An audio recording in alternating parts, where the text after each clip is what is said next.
Operation tiger completed. Uddhav Thackeray Shiv Sena పార్టీకి సంబంధించినటువంటి 6 ఎంపీలు షిండే శివసేనలో జాయిన్ అయిపోయారు.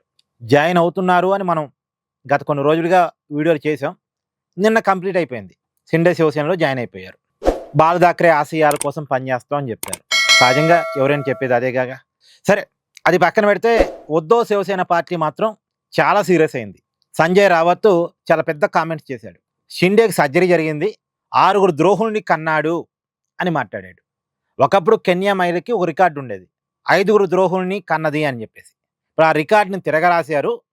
షిండే 6 ద్రోహుల్ని కన్నారు, షిండేకి సర్జరీ జరిగింది అని సంజయ్ రావత్ ఉద్ధవ్ శివసేన పార్టీ తరఫున చాలా గట్టిగా మాట్లాడారు.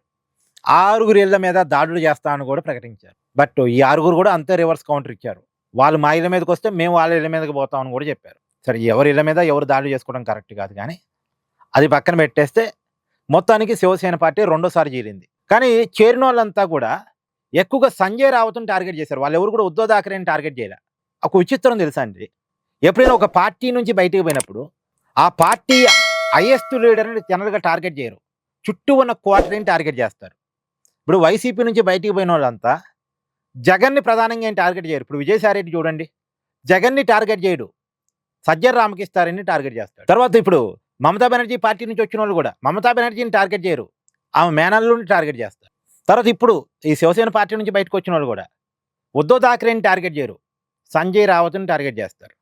ఎందుకంటే మెయిన్ లీడర్కి కొంత సెంటిమెంట్ ఉంటుంది, జనాల్లో మద్దతు ఉంటుంది. వాళ్ళని టార్గెట్ చేస్తే వీళ్ళు విలన్లు అయిపోతారు.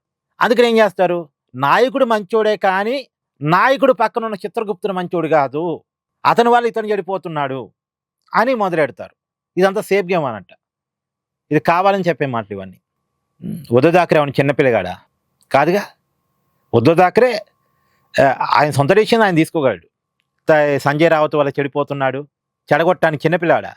సరే, మీరు ఆ పార్టీ నచ్చలేదు, లేదు బీజేపీ ఆకర్షించింది, బీజేపీ చేరమన్నది, బీజేపీతో మీకు అవసరాలు ఉన్నాయి, షిండే శివసేనలో జాయిన్ అయ్యారు, అది ఓపెన్గా చెప్తే పోలా చెప్పరు.